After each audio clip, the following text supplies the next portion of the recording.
أعوذ بالله من الشيطان الرجيم.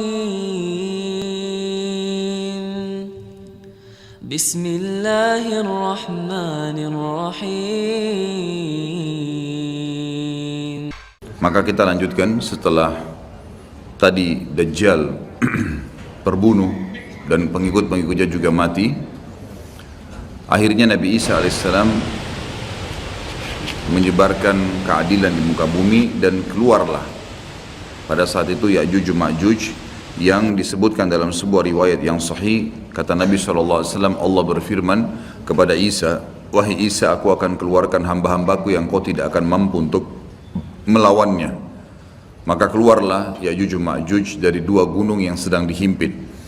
Ada satu peneliti dari Mesir yang Allahu alam, saya melihat buku beliau sangat bagus sebenarnya, sistematis, dan beliau tinjau lokasi sendiri, dan di situ ada beberapa bukti-bukti secara histori dan juga dihubungkan dengan dalil-dalil, karena pernah ada sahabat yang menemukan tembok Ya'juj Ma'juj ini, ya. Maka dia pun melapor kepada Nabi SAW dan Nabi SAW membenarkan itu, membenarkan. Artinya tembok ini bukan sesuatu yang tersembunyi, kelihatan. Maka peneliti muslim dari Mesir ini mengatakan, dan saya punya bukunya, sudah ada terjemahan bahasa Indonesia, judulnya Ya'juj Ma'juj memang. Dia memastikan tembok itu sebenarnya adalah tembok Cina, yang berada di Cina sekarang dan memang menyambung antara dua gunung yang besar. Kata Nabi SAW, kecelakaanlah bagi suku Arab karena sudah terbuka dari lubang Ya'juj Ma'juj seperti ini, ketemukan antara jari tengah beliau dengan ibu jari, artinya mereka sudah bisa melihat. Dalam riwayat yang lain dikatakan bahwasanya Ya'juj Ma'juj setiap hari menggali gunung itu, berusaha untuk keluar, tapi mereka pada saat tiba malam hari karena kecapean mereka istirahat, Allah Subhanahu wa taala tutup kembali gunung itu, sehingga besok mereka memulai lagi dari awal sampai nanti di saat waktunya mereka dikeluarkan oleh Allah Subhanahu wa taala, sampai saatnya nanti mereka dikeluarkan oleh Allah Subhanahu wa taala. Jadi memang cerita tentang mereka ini akan keluar disampaikan dalam banyak riwayat, ya. Kemudian setelah itu mereka akan keluar dengan hikmah Allah Subhanahu wa taala, dan Isa alaihissalam menyelamatkan dirinya bersama orang-orang beriman di atas gunung. Dan ada beberapa riwayat menyebutkan di Gunung Tur, ya. Gunung Tur ini ada di Palestina kalau tidak salah, dan ada surah At-Tur menjelaskan masalah itu. Ya, yang jelas Isa alaihissalam di atas gunung, dan akhirnya Ya'juj Ma'juj mulai membuat kerusakan di muka bumi. Allah Subhanahu wa taala menceritakan tentang mereka panjang lebar dalam banyak ayat Al-Qur'an.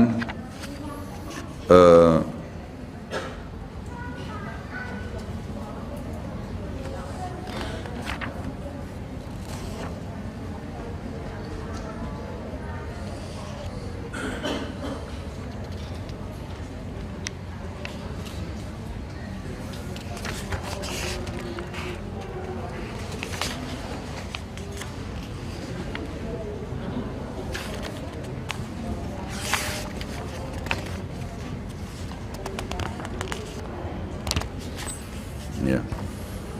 Baik.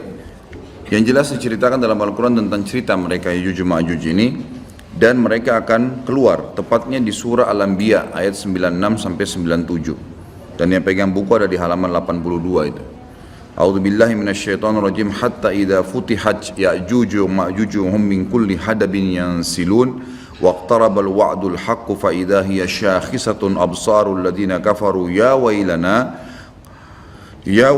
qad kunna fi ghaflatin min hadha bal kunna zalimin. Hingga apabila dibukakan tembok Ya'juj Ma'juj dan mereka turun dengan cepat dari seluruh tempat yang tinggi, dan telah dekatlah kedatangan janji yang benar, maksudnya hari kebangkitan, maka tiba-tiba terbelalaklah mata orang-orang kafir. Mereka berkata, aduhai celakalah kami, sungguhnya kami dalam kelalaian tentang ini, bahkan kami orang-orang yang zalim. Kata para ulama tafsir, maksudnya adalah orang-orang kafir pun bingung, dari mana nih manusia-manusia, kenapa kok membunuh semuanya, walaupun mengatakan kami mau jadi pengikut kalian tetap dibunuh, tidak diterima. Dan Nabi SAW menyebutkan ciri-ciri mereka, mereka memiliki rambut yang keriting, yang mata mereka, bola kelopak mata mereka besar dan mata mereka kecil, gitu. Kemudian mereka memiliki kulit yang mendekati kekuning-kuningan, ya, kekuning-kuningan. Ini riwayat yang menjelaskan tentang postur tubuh dan mereka tidak terlalu tinggi dan tidak terlalu pendek seperti manusia biasa, cuma mereka sangat beringas dan mereka pada saat menemui siapapun mereka membunuhnya, termasuk dalam riwayat dikatakan mereka akan memakan ular, kalajengking, semuanya akan dimakan gitu. Dan mereka membunuh semua yang ditemui, termasuk pada saat mereka sudah membunuh orang-orang yang ditemui, hewan-hewan, semuanya dibunuh, diberantas di muka bumi ini. Maka mereka pun akhirnya mengangkat anak-anak panah mereka mengarah ke langit. Lalu dengan fitnah, Allah SWT berikan fitnah, jatuhlah anak-anak panah tersebut dengan berlumuran darah. Maka mereka mengatakan dalam riwayat Bukhari, qatalna man fil ardi wa qatalna man fis sama. Kami telah membunuh semua yang di bumi dan telah membunuh semua yang di langit. Maka mereka betul-betul membuat kerusakan di muka bumi. Maka Isa alaihissalam pada saat itu berdoa kepada Allah Subhanahu wa taala agar menghukum atau mematikan mereka, maka diijabahlah doa Nabi Isa alaihissalam. Tapi di sini Allahu alam tidak disebutkan berapa lama. Tapi ini kalau dilihat dari mereka menguasai dunia, mereka memenuhi seluruh muka bumi ini dengan penuh, ya, sampai waktu mereka mati nanti seluruh muka bumi ini kata Nabi SAW dipenuhi oleh jasad mereka. Berarti penuh luar biasa, jumlahnya banyak. Ini tidak akan memakan waktu 1 tahun 2 tahun ini, gitu kan. Ini akan bisa belasan mungkin puluhan tahun, Allahu alam gitu. Sampai akhirnya mereka sudah tidak ada yang bisa menampung lagi, maka Isa alaihissalam berdoa kepada Allah Subhanahu wa taala agar Allah mematikan mereka, dan akhirnya Allah Subhanahu wa taala mengeluarkan memberikan kepada mereka hama. Sebagian riwayat menjelaskan seperti serangga kecil yang keluar dari leher mereka, yang akhirnya membuat mereka mati semua serentak dengan satu kali mati. Semuanya tiba-tiba jatuh dan mati, dan jenazah mereka memenuhi muka bumi ini. Lalu Isa alaihissalam mengutus 4 orang dari pasukan terbaiknya Isa alaihissalam untuk turun dari gunung untuk memeriksa. Dan kata Nabi SAW, mereka lah penunggang-penunggang kuda terbaik pada saat itu. Dan kalau kalian ingin, saya akan menceritakan kepada kalian tentang warna kudanya, tentang warna baju mereka. Karena Nabi SAW diperlihatkan tentang 4 orang itu. Kemudian mereka pun keliling dan mereka menemukan ternyata Ya'juj semua sudah mati, dan mereka melapor kepada Isa alaihissalam. Maka Isa pun berdoa kepada Allah agar dihilangkan jenazah itu, dihilangkan mereka. Lalu datanglah burung-burung dari arah barat yang memiliki leher-leher yang panjang seperti unta, lalu mencengkeram mereka, lalu membawa mereka ke arah lautan. Setelah itu Allah Azza wa Jalla menurunkan hujan yang lebat sehingga membersihkan muka bumi ini jadi bersih. Baik, setelah itu ada riwayat yang disebutkan oleh Syekh Abu Bakar di sini, sebuah riwayat yang cukup panjang. Ini hadis diriwayatkan oleh Imam Muslim nomor 2940. Dan ini saya akan bacakan sebentar lagi.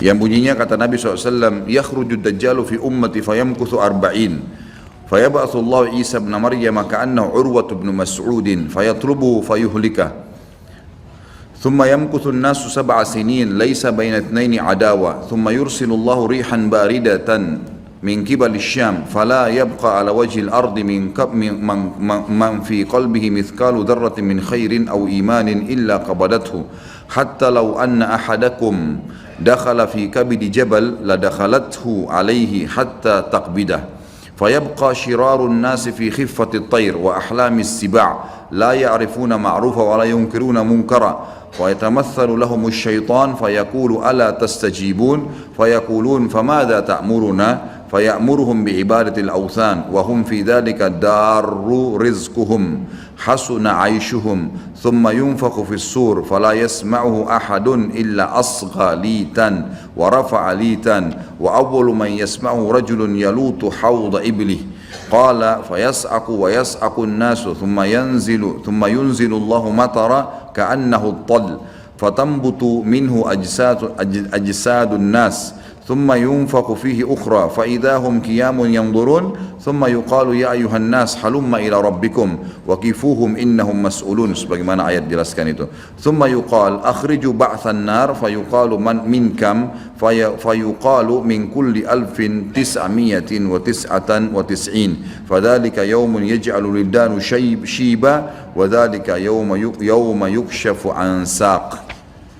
Artinya Dajjal akan keluar di tengah-tengah umatku dan ia akan tinggal selama 40 Ini tadi sudah saya jelaskan, sekitar ada yang mengatakan 40 tahun, ada yang mengatakan 40 tahun, tapi riwayat lain menjelaskan 40 hari, tapi hari pertamanya setahun, hari keduanya sebulan, hari ketiganya sepekan, dan sisa harinya seperti hari-hari kalian.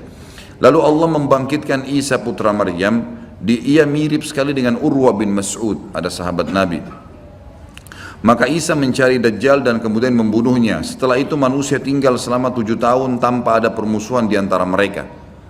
Kemudian Allah meniupkan angin dingin dari arah negeri Syam. Nah, ini saya ingin jelaskan.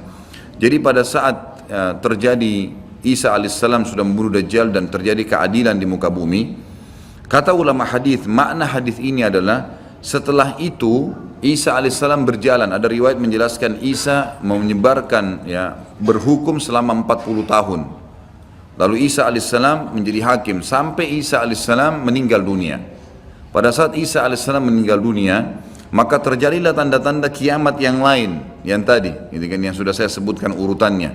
Setelah Isa alaihissalam meninggal, Ya'juj juga sudah mati, maka mulailah keluar dabbah, manusia sudah mulai lalai kembali, kemudian keluarlah hewan melata mengingatkan, kemudian keluar kabut seluruh muka bumi, kemudian terjadi longsor, gitu kan.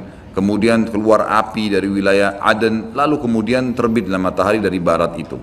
Namun ada satu dari hadis ini disebutkan, pada saat terbit matahari dari barat, di sini ada kejadian lain yang ulama sebagian masukkan ke tanda-tanda hari kiamat, sebagiannya mengatakan ini bukan, cuman pelengkap, tapi anggap kita masukkan tanda-tanda hari kiamat, sehingga ini yang nomor 12. Setelah matahari terbit dari barat, yang kata Nabi SAW, pada saat itu tidak akan lagi berguna jiwa yang meminta taubat. Dalam riwayat Bukhari dikatakan taubat akan diterima oleh Allah selama matahari belum terbit dari barat.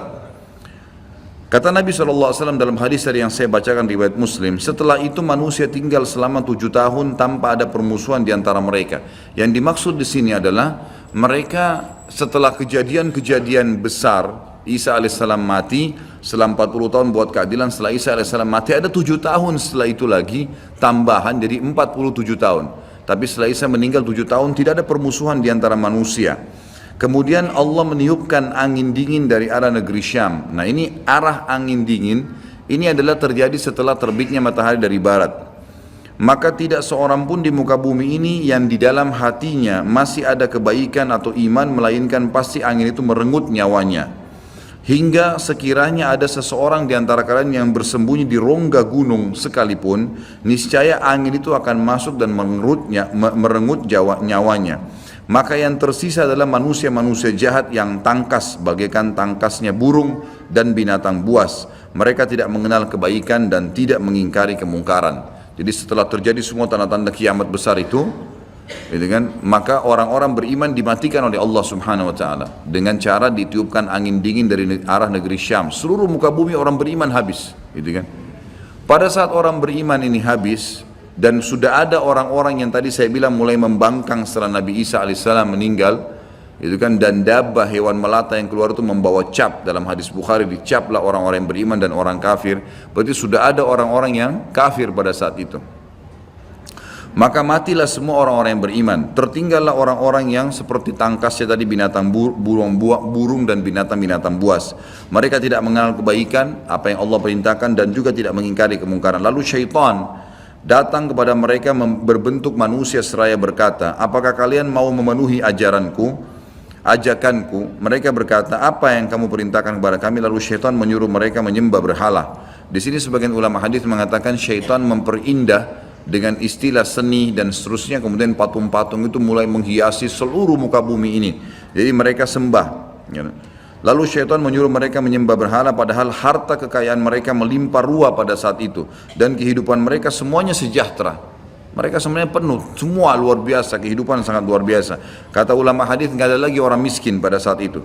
Kemudian ditiuplah sangkakala oleh malaikat Israfil, dan tidak ada seorang pun yang mendengarnya melainkan menoleh melongokkan lehernya sambil mendengarkan.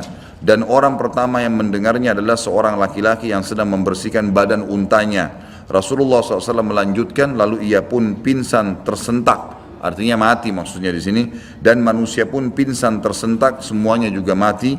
Setelah itu Allah Subhanahu wa taala menurunkan hujan seperti hujan gerimis yang dengannya jasad-jasad manusia tumbuh kembali. Lalu trompet sangkakala ditiup sekali lagi, maka dengan serta-merta manusia bangkit sambil menunggu. Lalu dikatakan, hai manusia, marilah pergi menuju ke Tuhan kalian. Itulah sesuai dengan firman Allah, dan dikatakan kepada para malaikat, hentikanlah mereka, aturlah mereka di hadapan Tuhan, karena mereka akan ditanya. Setelah itu diperintahkan, keluarkanlah bagian untuk neraka. Dari orang-orang hadir ini masukkan ke dalam neraka. Dikatakan oleh para malaikat kepada Allah, dari berapa? Jika dijawab, dari setiap 1999. Itulah hari yang mana anak-anak bisa menjadi beruban, dan itulah hari di mana betis akan disingkapkan. Tapi dari saksi bahasan kita adalah masalah tadi, ya, Dajjal akan membuat kerusakan, kemudian beberapa kasus yang berhubungan dengan masalah kita ini. Tentu dari 11 tadi tanda-tanda hari kiamat ini sudah saya jelaskan secara global semuanya, dan ada tambahan lagi satu berhubungan dengan riwayat dan tidak disebutkan oleh Syekh Abu Bakar Siddiq rahimahullah, hadis-hadis sahih riwayatkan Imam Bukhari, Imam Muslim, tentang adanya dzu sakain, ya. Dzu sakain ini istilah dari seseorang dari Ethiopia, dan ulama hadis meletakkan ini bukan tanda-tanda hari kiamat, tapi termasuk rangkaian kejadian yang terjadi pada saat orang-orang sudah mulai menyembah berhala. Jadi tadi itu sebelum terjadi kiamat, orang-orang mulai menyembah berhala kembali, sampai akhirnya Allah tiupkan sangkakala. Pada saat terjadi fase itu, ada satu orang dari Ethiopia yang datang menuju ke Mekah. Lalu dia menghancurkan Ka'bah batu demi batu. Kata Nabi SAW, akan datang seseorang yang dzu sakain, maksudnya sak ini betis. Betisnya kecil sekali orang itu, saking kurusnya, dan tidak ada lagi orang menyembah Allah pada saat itu. Orang tidak tahu lagi nilainya Ka'bah. Maka tidak ada lagi orang beriman, semua sudah diambil ruhnya dengan dimatikan tadi dengan angin itu. Maka tidak ada yang tahu nilainya, dia pun datang lalu dia mencabut-cabut. Kata Nabi SAW, saya diperlihatkan oleh Allah pada saat dia mencabut-cabut bantu Ka'bah itu, dan akhirnya membuatnya rata dengan tanah, gitu kan. Ini termasuk kejadian yang terjadi pada saat memang sebelum ditiup sangkakala. Ini tambahan informasinya, gitu kan. Seperti itulah. Jadi ini tanda-tanda kiamat semua yang pasti akan terjadi sampai nanti akan dibangkitkannya manusia, gitu kan. Dalam riwayat lain, riwayat Imam Muslim nomor 2949 di halaman 89, kalau teman-teman yang pegang buku, la taqumus sa'a illa ala syirarin nas. Tidak akan pernah terjadi hari kiamat, ya, sampai, ya, kecuali pada orang-orang yang jahat, kecuali pada orang-orang yang jahat. Ada beberapa dalil yang saya akan bacakan sebagai penutup dalam bahasan kita sebelum pindah ke dalil aklinya tentunya. Tadi sampai terakhir saya baca surah An-Naml ayat 82, dan akhirnya saya hubungkan dengan tanda-tanda hari kiamat di halaman 82. Sekarang saya bacakan juga Anbiya 96-97 sudah saya bacakan tadi, Ya'juj Ma'juj. Sekarang saya bacakan surah Az-Zukhruf ayat 57 sampai 61 yang bunyinya, a'udzubillahi minasyaitonir rajim, walamma duriba ibnu maryam mathalan idza qaumuka minhu yasiddun wa qalu alihatuna khairun amhu ma darabuhu laka illa jadala bal hum qaumun khasimun in huwa illa abdun an'amna alaihi wa ja'alnahu mathalan li bani Israil walau nasha'u la ja'alna minkum malaikatan fil ardi yakhlufun wa innahu la ilmun lis-sa'ati fala tamtarunna biha wattabi'un hadha siratun mustaqim. Dan tak kala putra Maryam Isa dijadikan alaihissalam perumpamaan. Jadi Nabi Isa alaihissalam diceritakan oleh Nabi SAW di Mekah, orang-orang Quraisy, kaum Muhammad bersorak-sorak karenanya. Jadi mengolok-olok, dan mereka berkata, mana yang lebih baik, Tuhan-Tuhan kami ini yang kami sedang sembah patung-patung, atau Isa yang sedang kau ceritakan hai Muhammad? Mereka tidak memberikan perumpamaan itu kepadamu melainkan dengan maksud membantah saja. Sebenarnya mereka adalah kaum yang suka bertengkar. Isa tidak lain hanyalah seorang hamba yang telah kami berikan kepadanya nikmat kenabian, dan kami jadikan dia sebagai tanda bukti kekuasaan Allah untuk Bani Israel. Dan kalau kami kehendaki, benar-benar kami jadikan sebagai gantimu, ganti kalian semua hai manusia, Di muka bumi ini malaikat-malaikat yang turun-temurun bisa juga saya ciptakan, kata Allah seperti itu.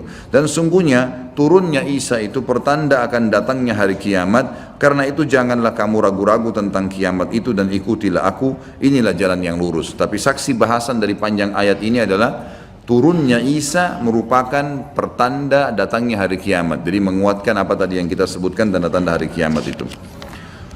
Kemudian surah Az-Zumar diangkat oleh beliau ayat 68 sampai 70 yang bunyinya a'udzubillahi minasyaitonir rajim wa nufikha fis suri fa sa'ika man fis samawati wa man fil ardi illa man syaa Allah thumma nufikha fihi ukhra fa idahum qiyamun yanzurun wa asyraqatil ardu binuri rabbiha wa wudi'al kitabu wa ji'a bin nabiyyin wasyuhada وجيء بالنبيين والشهداء وقضي بينهم بالحق وهم لا يظلمون ووفيت كل نفس ما عملت وهو أعلم بما يفعلون.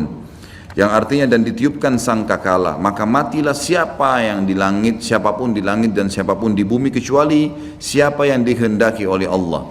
Ulama tafsir mengatakan yang tidak masuk dalam meninggal pada saat itu adalah Jibril, Mikail dan Israfil. Jibril pimpinan malaikat, Mikail wakil dan Israfil peniup sangkakala. Kemudian termasuk pemikul arsy-Nya Allah yang 8 malaikat yang sudah pernah kita jelaskan pada saat menjelaskan masalah iman kepada malaikat.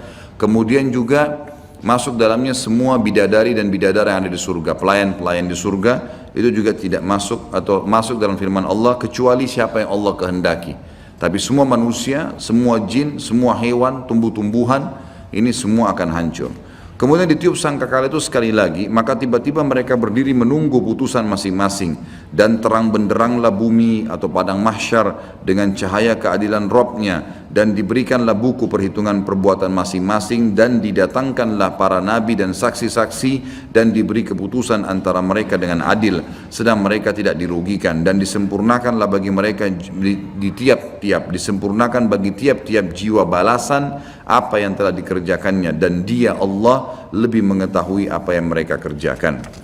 Tentu ini menceritakan tentang masalah ditiupnya sangkakala tadi yang pada saat selesai semua tanda-tanda kiamat besar ditiup sangkakala, itu saksi bahasan kita.